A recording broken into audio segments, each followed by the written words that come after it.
Good evening and welcome back. So we're sliding into another lockdown. Gently, but surely, as UK coronavirus alert level moving to level 4.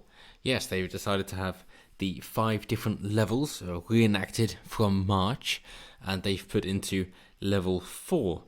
So what do they mean, essentially? So you got level 5, which is that apparently there's a risk of healthcare services being overwhelmed and therefore the lockdown begins, like we've seen before. And then you've got level 4, which is the transmission is high or rising exponentially, in which case just the social distancing continues.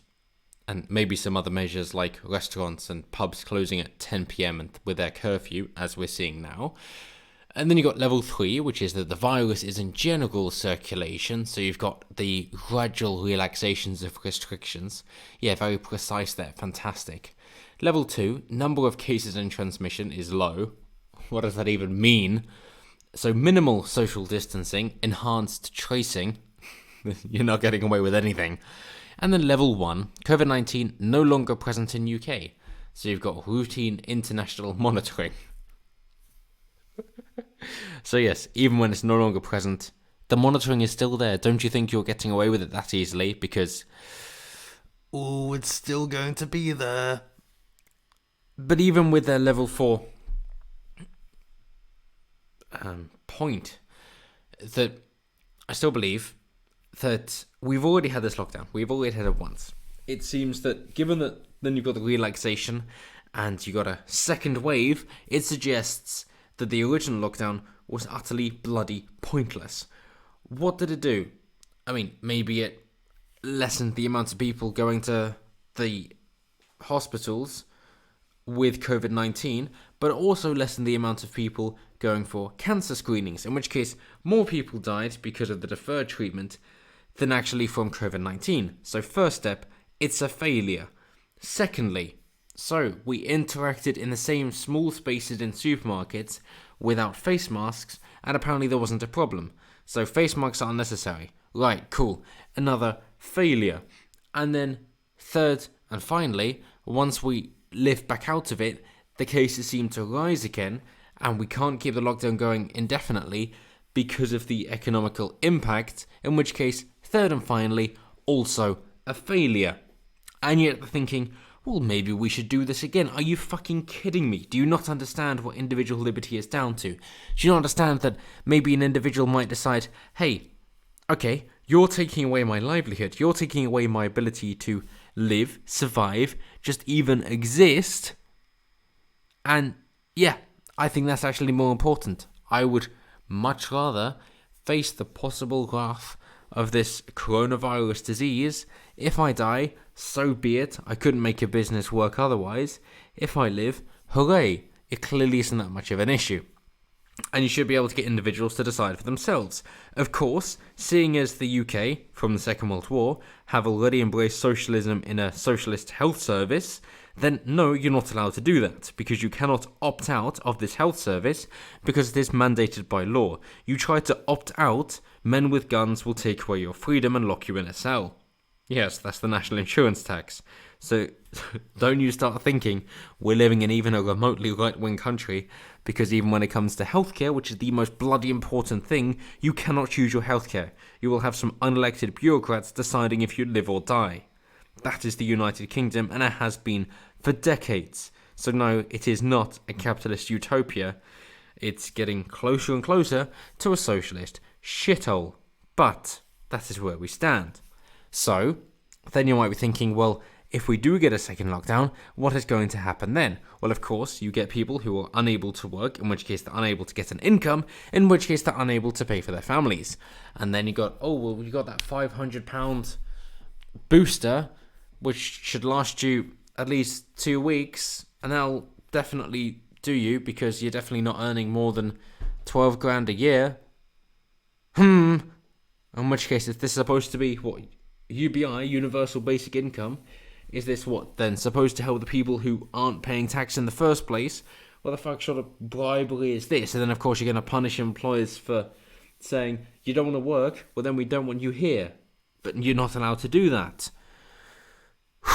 In which case, I think it is pretty much safe to assume that if the government goes down this fucking shit route, then they will face recompense from angry individuals with hearts full of vitriol saying, if you take away my life, I will take away yours.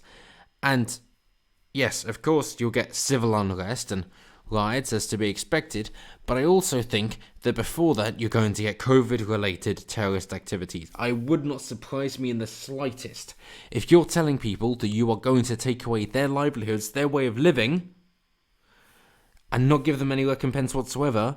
Do not be surprised when they decide to take away your way of living as well. And it's getting bloody close to the 5th of November now as well. So let's hope that V for Vendetta is being spread far and wide, because I really expect this to come back to bite them. And although not inciting violence, when you're just going with the idea of the non-aggression principle and the self-defense that is a necessity because of that, if you're saying that people are taking away your freedom and ability to live, then it's fair enough that you're going to defend yourself against that totalitarian regime, which is, sooner and sooner, what we are getting towards within the United Kingdom. In which case, as I say, I would not be at all surprised if somebody decides to research fertilizer bombs and try to take it in to the Houses of Parliament. That would not surprise me in the slightest, because we've already seen that the lockdowns do not work, and yet if they're trying to do it again, then it is just for control instead of helping people. If you are not giving the freedom to go on with their own lives and take the risks themselves, do not be surprised when they take that choice away from you as well. Whoever it might be in Parliament, if you have not spoken out and tried to stop it from happening, then you will also be in the firing line. It is hardly a surprise. It isn't something I'm inciting or encouraging, but it is something that I'm definitely understanding will happen, because that is the position and the situation of which you have put the average people within the UK into. So do not be surprised when it comes back to bite you in the arse, because you bloody well deserve it. If your idea is to make people fearful of living and interacting with other people, then you better bloody well be be expectant of you also being in fear to do your job, but for a bloody different reason. What goes around comes around, and as they say, you get what you bloody well deserve. So yeah, I'd say that's pretty much going to happen.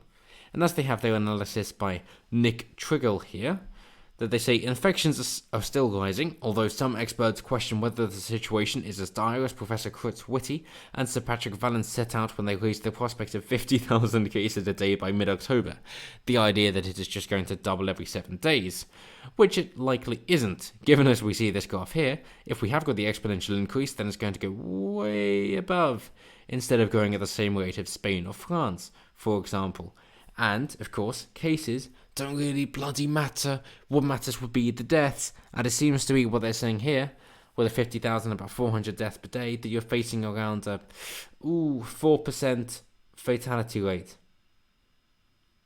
which is a lot worse than it actually is. So it makes you question, why all of the bloody lies when we can see so obviously with the facts, statistics and evidence that are available that you're lying to us all the bloody time?